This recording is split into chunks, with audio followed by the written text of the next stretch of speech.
13 victories, including 12 wins by knockout, living, training, and fighting out of Las Vegas, Nevada, USA, and fighting tonight for and representing his native nation of Cameroon, the former UFC World Heavyweight Champion, the Predator, Francis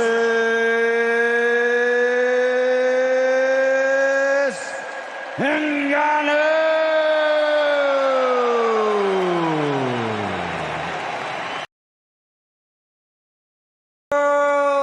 The Gypsy King, Tyson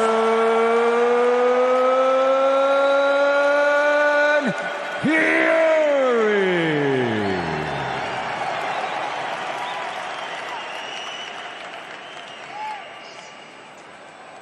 Authority of the Kingdom of Saudi Arabia, His Excellency Turki Al-Sheikh. This contest is sanctioned by the World Boxing. Anticipated crossover showdown is here for us all to enjoy.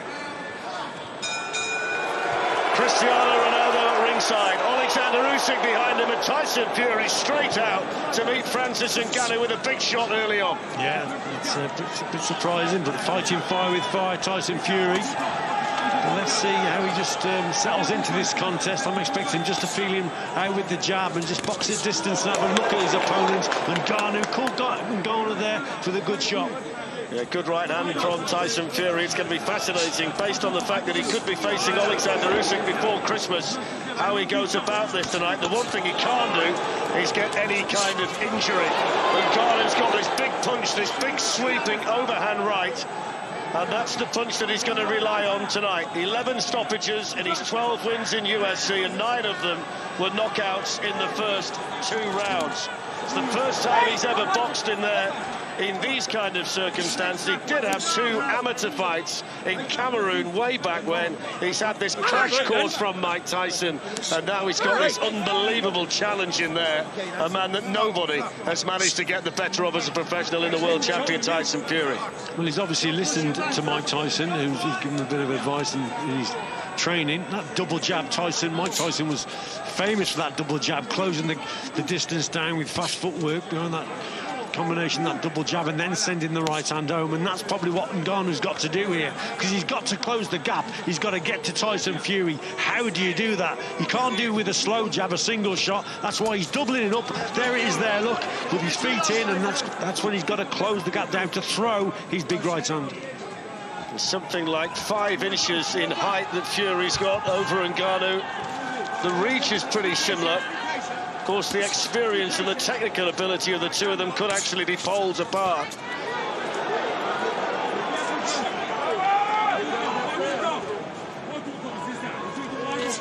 Fury said yesterday that this is like the table tennis world champion having a game against Novak Djokovic at Wimbledon, and he said he's got a head the size of a plant pot, Ngannou, so Fury says he shouldn't miss it too often.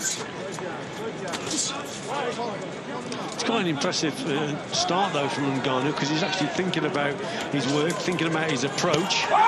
And as I say, using that double jab. I think Tyson Fury's expecting him to come forward, just staying on the outside, waiting for Ngannou to try and close that gap down. It hasn't really happened yet, but that's better from Fury. Brilliant shot from Fury, the first time he's let his overhand right go properly. And it connects with Ngannou, who took it well, and he wants to fire his own one back. There's no shortage of ambition from Ngannou. Both of them fighting fire with fire in this opening round. 2 men with power.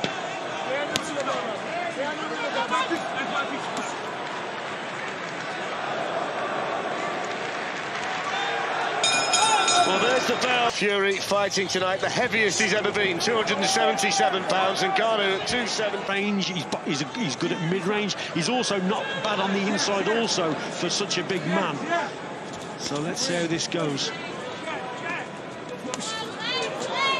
Fury trying to pop out that left jab, and Ngannou responding with a punch to the body. Now, Fury doesn't want to be in the corner like that, because if he does land this big shot, then that could be the difference maker. And Tyson Fury just having a paw at that eye after Ngannou landed that particular one. I think the head's come close as well, Fletch, there. So again, look, Tyson there on the outside there, just throwing these jabs and a few feints because he wants Ngannou to come over the front foot. So now they're both switching southpaw, so they're playing mind games with each other. But at the moment, Ngannou's not taking the bait, so he's not coming forward over his front foot. And that's why Tyson Fury now is trying to make him come. Has he got a slight cut above that right eye, just on the forehead there? Yeah, we'll have a look. He keeps touching it. That's one thing he can't afford to do tonight if this fight's going to be on the 23rd of December against Alexander Usyk, who's here in the arena with everybody else, it seems, from the world of boxing for this one. There is blood on the forehead of Tyson Fury. Maybe a graze or a little nick there. Both of them landing shots there. Fury did say in the build-up that he's walked through Deontay Wilder, so he fully expects to walk through Francis Ngannou, but that might be not something he wants to try too often tonight. It's already, I think, a bit more competitive than we expected it to be. And Ngannou's come in there with a bit of style, a bit of confidence, and he's giving a good account of himself to this point. Up to this point he is, yeah. Fair play to him. Fury now boxing as a southpaw, and Ngannou has that orthodox, and Ngannou may find it a little bit awkward now with Fury being southpaw. Got to get to him if he can.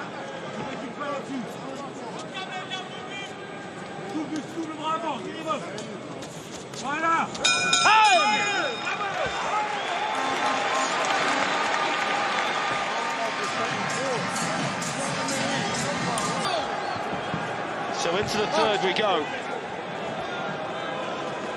A fight to this point that's been competitive, and now Tyson Fury has some slight damage to his forehead.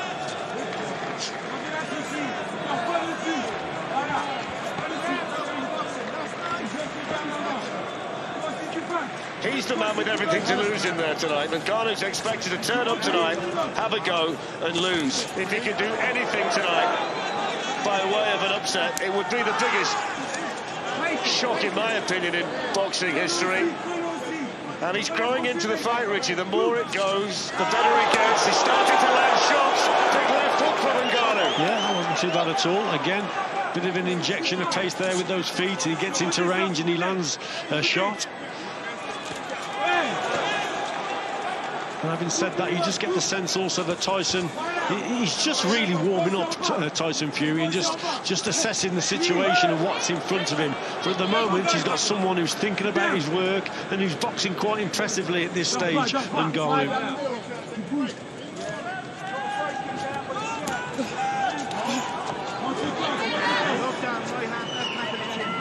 I think a lot of people expected Fury to come in there and dominate behind the jab if that's what he chose to do, but that's not been the case to this point. Well, that hasn't been the case because Ngannou, you know, he's not playing ball, he's sitting back a little bit.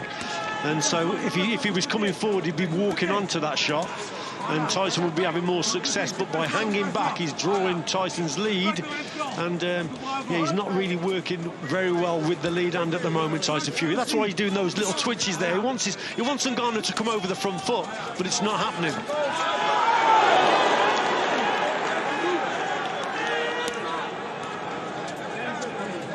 Fury just flicking out that southpaw right jab. He keeps switching from orthodox to southpaw inside the final minute of the third round.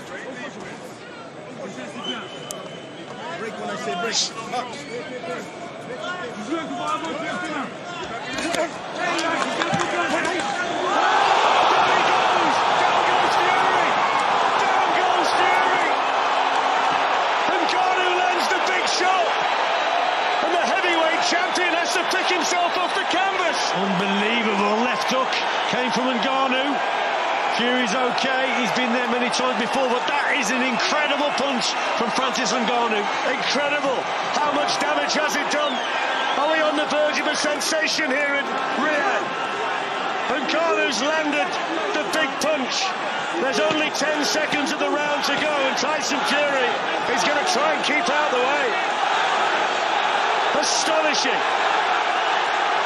The fourth round, Tyson Fury down in the third.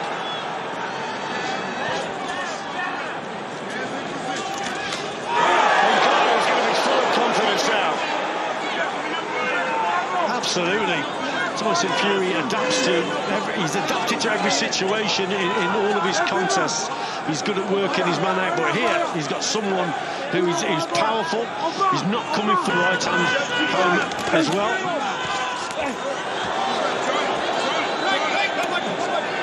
Anybody who thought that the WBC World Champion was going to turn up tonight and just roll over Francis Ngannou can have a rethink.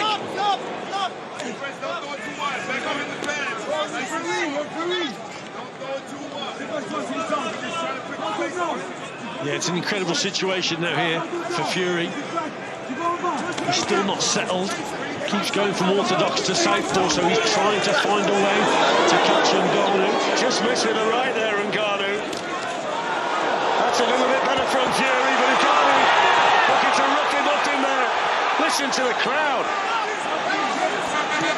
I think there's total disbelief and surprise around the arena at the way this is actually going. The way it's unfolding, no one expected this at all. Ngannou again, very dangerous with that left hook and the right hand, and Fury trying to get to him, switching from southpaw. He's trying different things, but he's walking on to too many shots here.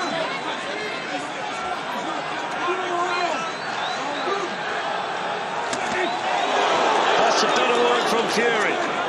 Nice and accurate. Ngannou took it well. Fury landing again.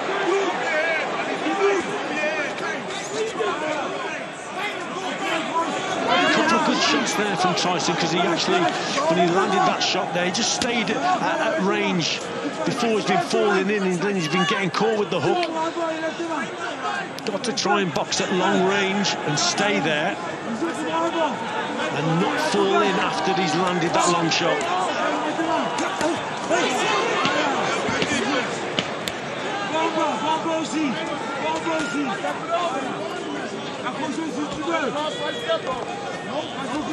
I wonder what they make of it. Yeah, it's incredible up to now. Evander Holyfield watching on. He probably can't believe what he's watching either. Well, if Carl's right, and he's got Tyson Fury 5 rounds down after 4 with the 10-8 round, and we're into the 5th, he's got to get working, and he's got to get working quickly. He's got to up the pace, as Carl said, but he's got to do it at range for me. He can't afford to keep falling in. That's when Ngannou was sort of waiting for him to come in and then catching him with the left hook or the right hand. And it's Tyson Fury then actually just falling in after his work, so I think he's got to raise his game here, but box at range and at distance as much as he can anyway. Ngannou rushing in, Fury trying to counter. Hasn't lost for 16 years, Tyson Fury, since the European Junior Championships as an amateur. Ngannou's 2 MMA losses with distance defeats. The last one was back in the summer of 2018.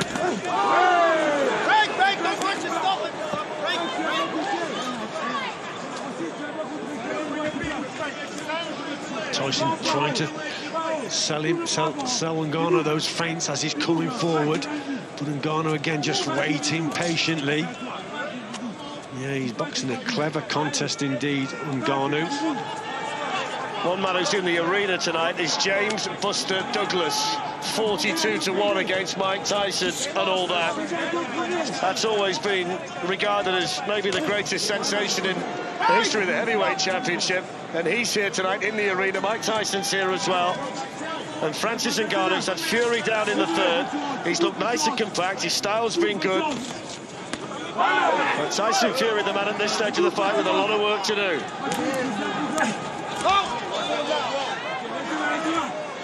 He hasn't looked quite right at all, has he, Tyson Fury, all night. I think a bit of frustration is creeping into his work also.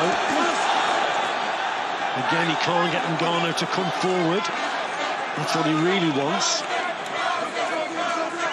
And he's just not so accurate with his work. And there was an example there, just misses with that uppercut. So he's trying different things, but it's not quite going his way. Yeah, there's not been a great deal of evidence to this point that Tyson Fury can actually get Ngannou to go backwards. He's not really hurt him with anything, so maybe changed his mind about how he's going about his business in there. For a man who's fighting at this level, oh, that's better. That's a lot better from Fury. That's so much better. Very, very quick with that combination, and it snapped the head of Ngannou back. Great right hand, and again thrown at distance, and he gets back to that safety distance also after he's thrown the shot, so it's all long-range work, which is better. That just may bring Ngannou over that front foot. He's also the kind of fella you'd never bet against. I mean, he's been in some dark places. He's to raise the tempo, Flex. That's what he's got to do. Even against a man who's been out the ring for so long, he's got to... And he's the fitter man normally, Tyson Fury. You know, he's been in the ring more often, so he's got to raise it, go through the gears and really put a bit of pressure under Ngannou in terms of the tempo. It's this stage of the fight onwards that's really going to test the stamina of Francis Ngannou. Whether that time out left hand, good left hand by Ngannou. As Fury was backing into the corner, solid shot that Fury took well. Yeah. Good shot there. Fury actually tried to land his own uppercut on the inside there. It didn't really connect. Ngannou replies and pushes Fury into that corner. So there's that right uppercut again. Uppercut from Fury. There's excitement and bewilderment all around us in this arena, the Kingdom Arena in Riyadh, which is absolutely packed to the rafters. And what Carl is feeling in the studio, I think everyone around the ring here, it's a funny sort of atmosphere. They can't believe what they're witnessing also. I think everybody spoke in the week about what if, and they made the what if very small, but that what if has got significantly bigger. The moment Tyson Fury touched the canvas in the third round, this whole narrative changed. Ngannou still in there and firing. Good combination. Fury launching the uppercut but missing with it. The better punches again from Ngannou in the exchange. Yeah, big shots from Ngannou. And Tyson Fury comes back, tries to come back with an uppercut. And Ngannou seems to be getting the better of it. Ngannou started to go to work again. Starting to let the punches go. Fury looks tired. Fury looks hurt. Uppercut goes in. Tyson Fury has to dig deep as he's ever had to dig with a minute to go in the 8th round. Ngannou marching forward. No answer at the moment from Tyson Fury. There's no answer, but there's a look of belief in Ngannou. He thinks he can win this contest. He's on that front foot. He's pushing Tyson Fury back, and he's landing the better shots. I've never seen Tyson Fury look so ragged and so inaccurate with his work. It's incredible what's happening here. But that's giving Francis Ngannou the confidence. He's coming forward. He's putting Tyson Fury under more and more pressure that these punches are getting home. 20 seconds to go, and time's getting more and more desperate here for Tyson Fury. Nobody thought it was going to be like this.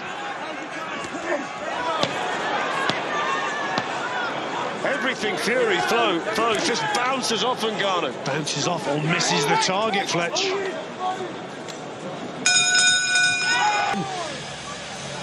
Inaccuracy there from Fury and better work. Ngannou wanting to be the aggressor. Still boxing with his... Ngannou, we think, can be patient, and that's what he's doing in there at the moment. Tyson Fury bouncing around, but not scoring with a great deal. Already halfway through the 9th. He's never really found the answer to the problem in there. There's never really been a stage in the fight this year where Fury's been the dominant man. No. And all these pauses in sort of the actions probably suiting Ngannou. It's giving him time just to regroup and just wait and be patient again for Tyson Fury to come forward. Totally the opposite to what everyone expected this is. Of course, in heavyweight boxing, things can change in a second, so you can't rule anything out, but we're inside the final 45 seconds of the 9th round, and this has been a very quiet round. Well, you can't rule anything out with... I just can't even imagine what Alexander Usyk's thinking right now. He's up, look, Brexit, crowd love him. Well, if he think he's obviously... Francis Ngannou's been brilliant. The most unpredictable division in boxing, the heavyweight division. And yes, you're quite right. I don't think anybody in boxing expected this to go into the 10th round. Certainly not from the boxing side of it. The UFC maybe, but not the boxing side. I don't think they thought it was going to last like this either, Richie, if they're honest. And I think we've taken unpredictability to new levels to this point here tonight. Yes, I think most of your fans of UFC thought they probably had a good chance in those first 3 or 4 rounds, but Not many of them would have expected him to go into the 10th round. Not with such the layoff that he's had, Francis Ngannou. As Francis has been cantered around the arena, Tyson Fury still on the outside, still not committing himself in there. Ngannou controlling the centre of the ring.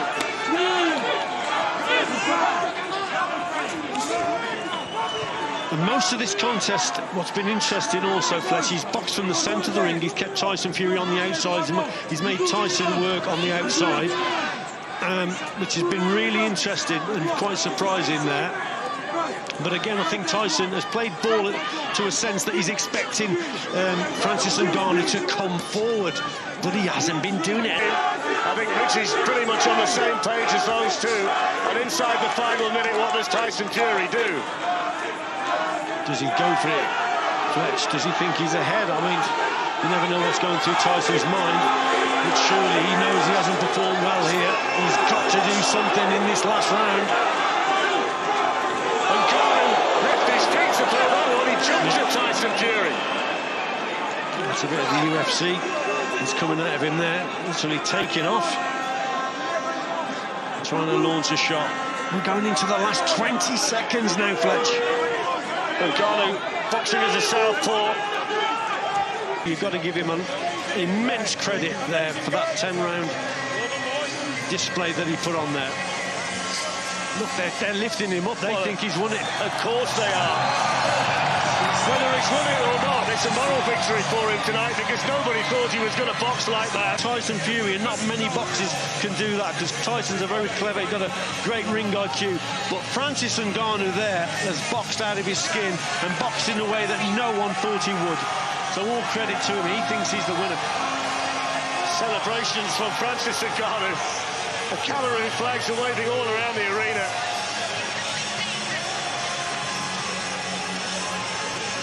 Just look at the emotion.